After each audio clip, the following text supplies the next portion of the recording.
Yes, കൊച്ചിയിൽ നിർണായക യോഗങ്ങൾ ചേരുകയാണ്. ഷൈൻ ടോം ചാക്കോയ്ക്കെതിരെ കൂടുതൽ തെളിവുകൾ ശേഖരിക്കാൻ പോലീസും ഒരുങ്ങുന്നു. മൊഴി പൂർണ്ണമായി വിശ്വാസത്തിലെടുത്തിട്ടില്ല. കൂടുതൽ തെളിവുകൾ ശേഖരിക്കുന്നു. ഹൈബ്രിഡ് കഞ്ചാവ് കേസിലെ പ്രതി തസ്ലിമ സുൽത്താനെ അടക്കമുള്ള മുഖ്യപ്രതികളെ ഉൾപ്പെടുത്തി തെളിവുകൾ ശേഖരിച്ച് കൂടുതൽ നീങ്ങാൻ നീക്കം. അങ്ങനെയെങ്കിൽ വീണ്ടും അന്വേഷണ സംഘത്തിന് മുന്നിൽ എത്തേണ്ടി വരും ഷൈൻ ടോം ചാക്കോ എന്നതാണ് സാഹചര്യം.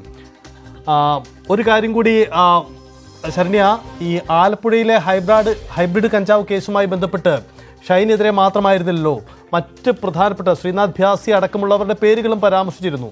ഈ ഷൈൻ കഴിഞ്ഞ ദിവസം പോലീസിന് കൊടുത്ത മൊഴിയിൽ പറഞ്ഞത് തൻ്റെയും ശ്രീനാഥ് ഭാസിയുടെയും പേരുകൾ മാത്രമാണ് ചർച്ച ചെയ്യപ്പെടുന്നത്, മറ്റ് നിരവധി ആളുകളും ഇത് ഉപയോഗിക്കുന്നു എന്നതാണ്. അങ്ങനെയെങ്കിൽ ഈ പോലീസിൻ്റെ മൊഴിയെടുക്കൽ തെളിവ് ശേഖരണത്തിൽ അത്തരം കൂടുതൽ ആളുകളിലേക്കും ഇത് എത്താനുള്ള സാധ്യത ഉണ്ടാകുമോ? ഒരുപക്ഷേ ഈ ഷൈൻ്റെ ഹോട്ടലിൽ നിന്നുള്ള ഓട്ടം സിനിമാ മേഖലയിലെ തെളിവ് ശേഖരണത്തിനുള്ള പുതിയൊരു വഴിയൊരുക്കലായി മാറാനുള്ള സാധ്യതയുണ്ടോ?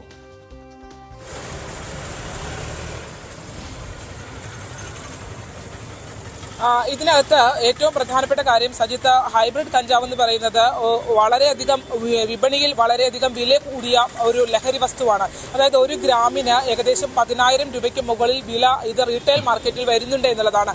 അങ്ങനെയുള്ള ഒരു ലഹരി വസ്തു ഉപയോഗിക്കുന്നത് പ്രധാനമായും ഇത്തരത്തിൽ സിനിമാ മേഖലയിലുള്ള ആളുകൾ, അത്തരത്തിൽ സാമ്പത്തികമായി വളരെയധികം മുന്നിൽ നിൽക്കുന്ന ആളുകൾക്ക് മാത്രമാണ് ഇത് ഉപയോഗിക്കാൻ കഴിയുക എന്നുള്ളതാണ്. അത്തരത്തിലുള്ള ഒരു കസ്റ്റമേഴ്സിന് തന്നെയാണ് ഈ തസ്ലിമ സുൽത്താനെയും സുൽത്താനും നോട്ടമിട്ടിരുന്നത് എന്നുള്ളതാണ്.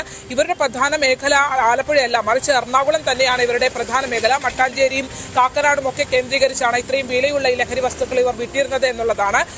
ആദ്യഘട്ടം മുതൽ തന്നെ ഈ സിനിമയുമായി ഇപ്പോഴുള്ള ബന്ധമല്ല തസ്ലിമ സുൽത്താനയ്ക്കുള്ളത്. അവര് വളരെ മുൻപ് തന്നെ സിനിമയിൽ അഭിനയിച്ചിട്ടുള്ള അല്ലെങ്കിൽ സിനിമാ രംഗത്ത് സ്ക്രിപ്റ്റ് ട്രാൻസ്ലേഷൻ അടക്കമുള്ള കാര്യങ്ങളിൽ ഇടപെട്ടിട്ടുള്ള ഒരു സ്ത്രീയാണ്. അത്തരത്തിൽ പഴശ്ശിരാജ അടക്കമുള്ള സിനിമകൾ ഇവർ അഭിനയിക്കുകയും ചെയ്തിട്ടുണ്ട്. അത്തരത്തിൽ അങ്ങനെ ഒരു ആ കാലഘട്ടം മുതൽ തന്നെ സിനിമയുമായി ബന്ധപ്പെട്ട് അത്രയും നീളുന്ന ഒരു ബന്ധം അവർക്കുണ്ട്. സെറ്റുകൾ പലരുമായും നല്ല സൗഹൃദം ഇവർക്ക് ഉണ്ട് എന്നുള്ളതാണ്. അതുകൊണ്ട് തന്നെ നിലവിൽ ഈ ഷൈൻ ടോം ചാക്കോയുടെയും ശ്രീനാഥ് ഭാസിയുടെയും പേരുകൾ പുറത്തു വരുന്നതിനപ്പുറത്തേക്ക് ഇവരുടെ ഫോൺ ശാസ്ത്രീയമായ പരിശോധനയ്ക്ക് വിധേയമാക്കുന്നുണ്ട്. അത് ഈ സുൽത്താൻ അക്ബർ അലി എന്ന് പറയുന്നത് അയാൾക്ക് 100ഓളം ക്യാരിയേഴ്സ് ഉള്ള ഒരു റാക്കറ്റിന്റെ ഭാഗമാണ് ഈ സുൽത്താൻ എന്നുള്ളത്. അത്തരത്തിൽ പാസ്പോർട്ടിന്റെ രേഖകളും മറ്റു ആളുകളുടെ ഈ സ്മഗ്ലിംഗ്, വിദേശത്ത് നിന്ന് ഇത് കടത്തിക്കൊണ്ട് വരുന്ന ആളുകളുടെ ലിസ്റ്റുകളൊക്കെ പോലീസിന് ലഭ്യമാവുകയും ചെയ്തിട്ടുണ്ട്. എക്സൈസിന് ലഭ്യമാവുകയും ചെയ്തിട്ടുണ്ട്. അത്തരത്തിൽ ഒരു വലിയ റാക്കറ്റ് ഇതിനകത്തുണ്ട് എന്നുള്ളതാണ്.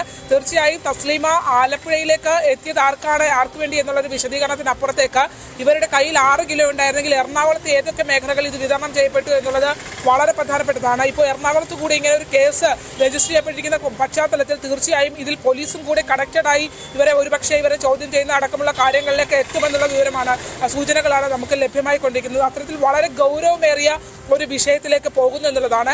മാത്രമല്ല, ലഹരി മാത്രമല്ല, സിനിമാ മേഖലയുമായി ബന്ധപ്പെട്ട് യുവ നടന്മാരുമായി ബന്ധപ്പെട്ട് സെക്സ് റാക്കറ്റ് അടക്കമുള്ള വിഷയങ്ങളിൽ അത്തരം ചാറ്റുകളും അത്തരത്തിൽ മോഡലായ യുവതിയെ വിൽക്കുന്നതടക്കമുള്ള ചാറ്റുകൾ ഉൾപ്പെടെ എക്സൈസിന് ലഭിച്ചിട്ടുണ്ട് എന്നുള്ളതാണ്. തീർച്ചയായും ഇത് പോലീസും കൂടെ ചേർന്ന് അന്വേഷിക്കേണ്ട ഒരു കേസാണ്. കാരണം സെക്സ് റാക്കറ്റുമായി ബന്ധപ്പെട്ട് ഈ തസ്ലിമ സുൽത്താനയുടെ സാഹചര്യം എന്ന് പറഞ്ഞാൽ ഇതിനു മുൻപ് സിനിമയും മോഡലിങ്ങിനെത്തിയ സിനിമാ മോഹവുമായി ഫോട്ടോഷൂട്ടിനെത്തിയ ഒരു പെൺകുട്ടിയെ 3 ദിവസം കെട്ടിയിട്ട് പീഡിപ്പിച്ച കേസിൽ അതിന്റെ മുഖ്യ സൂത്രധാര ഇവരായിരുന്നു എന്നുള്ളതാണ്. അപ്പോൾ സിനിമാ മേഖലയിൽ എല്ലാ രീതിയിലുള്ള ഇടപെടൽ നടത്തി കൂടുതൽ ആളുകളുമായി ഇവർക്ക് ബന്ധമുണ്ട് എന്നുള്ള കാര്യം ഉറപ്പാണ്. അത്തരത്തിൽ ഇടപെടൽ നടത്തുന്ന ഒരു സ്ത്രീ കൂടിയാണ് തസ്ലിമ എന്നുള്ളതാണ്. എന്തായാലും ഇത് ഒരു ലഹരി കേസിനപ്പുറത്തേക്ക് സെക്സ് റാക്കറ്റുമായി ഉൾപ്പെടെ ബന്ധമുള്ള കണ്ണികളുള്ള ആളുകളാണ് ഇവർ എന്നുള്ളതാണ്.